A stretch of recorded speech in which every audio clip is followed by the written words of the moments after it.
This is the Galaxy Watch 4 Classic, and today we're going to be taking a look at the first 10 things you should do when you get yours. While I'll be demonstrating all of these with the Classic version, everything will still apply to the Standard version as well. And as always, I will have video time codes down in the description so you guys can quickly jump around to the things you care most about. And if you guys appreciate video time codes, let me know by dropping a like down below.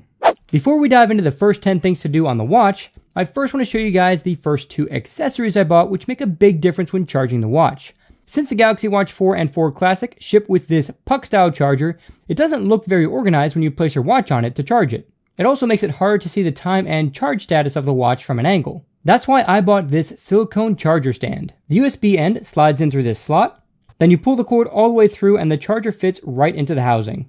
And on the bottom, there's even a little groove to help keep the cord organized. This stand makes for a much more organized look and lets you use your watch as a clock while it's charging. I'll have links to a few different styles of this charger holder down in the description in case you want to pick one up for yourself. The second charging accessory I bought was a 1-foot USB extension cable because this 33-inch cable is barely long enough to reach my charging brick at my desk. The extra foot gives me plenty of length to have the charging puck plugged in without putting tension on the cord. I'll have links to both a 1-foot and 3-foot option in the description if you're interested. Now that that's out of the way, let's take a closer look at the watch. So the first thing you should do is set up Bixby. I know that may be shocking to hear for some of you guys, but Bixby is actually way more powerful than you think, and I'm going to prove it. If you're big into fitness and you do many different workouts on any given day, you can start a workout with your voice by saying something like, "Start rowing machine." And that'll automatically start a rowing machine workout. But it gets even more advanced than that. Let's say you want to chain multiple workouts together, you can do that too. So let's say you finished your rowing workout and now you want to start arm extensions. All you have to do is hold the home button and say, "Start arm extensions." I'll end the current exercise and begin the new one.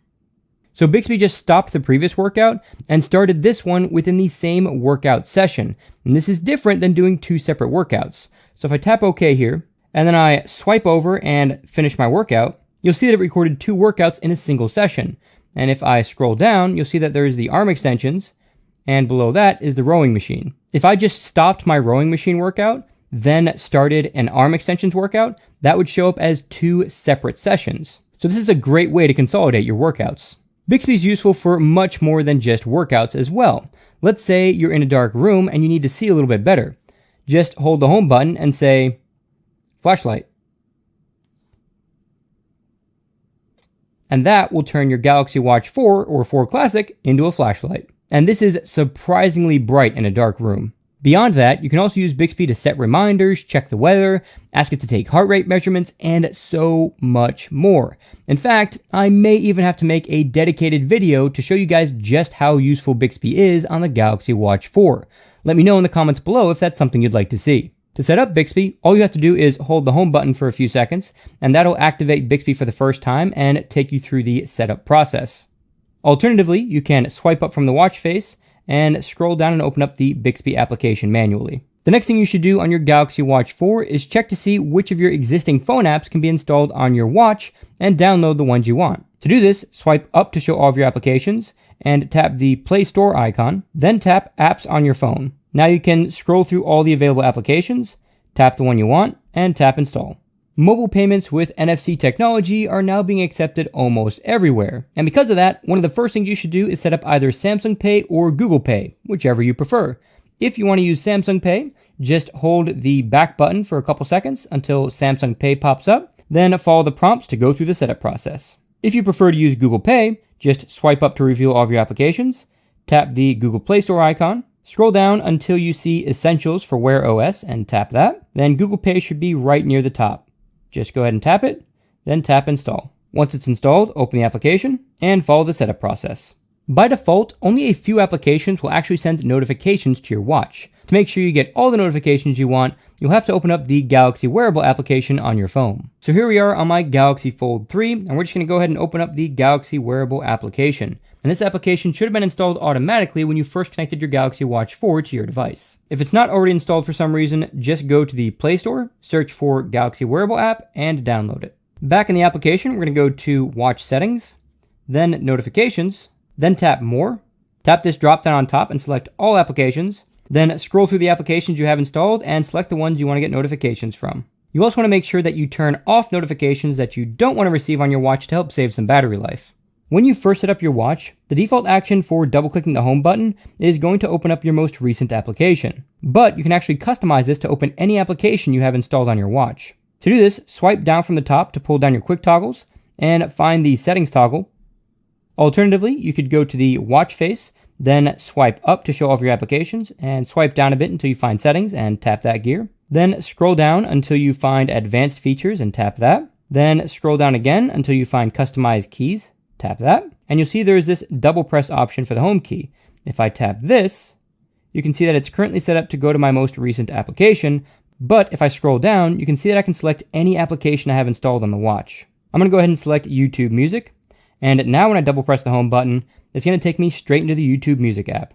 If you jump back into the Customize Keys menu and scroll to the bottom, you can see that you can also customize the back key. And this is especially useful because there's now a back gesture where you just swipe from left to right to go back a page. So since there's already a way to go back a page, it's kind of redundant to have a physical button do it too. So if you tap the words short press, you can switch the button to instead show your recent applications. So now when I press the button, I can see all of my recent applications. And if I want to close an application, I just have to swipe up. Or if I swipe to the end, I can close all applications in one shot.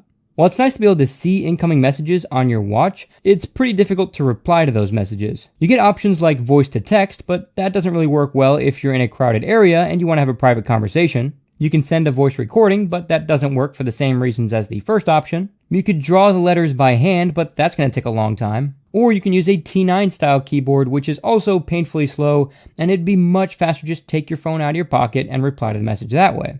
Fortunately, I do have two solutions to that problem. The first is to set up custom quick responses so you can quickly reply to simple messages. To do this, we'll have to jump back to the phone. So here we are back in the Galaxy wearable application. We're just going to go to Watch Settings, General, and tap Quick Responses. Now just scroll to the bottom to add a new response. Just keep in mind there is a 30-character limit to the quick responses. Once you've added a new one, tap Save. That'll get added to the top of the list, and if you see any of the default ones that you're just never going to use, you can tap this little edit option here and delete the ones that you're not going to use.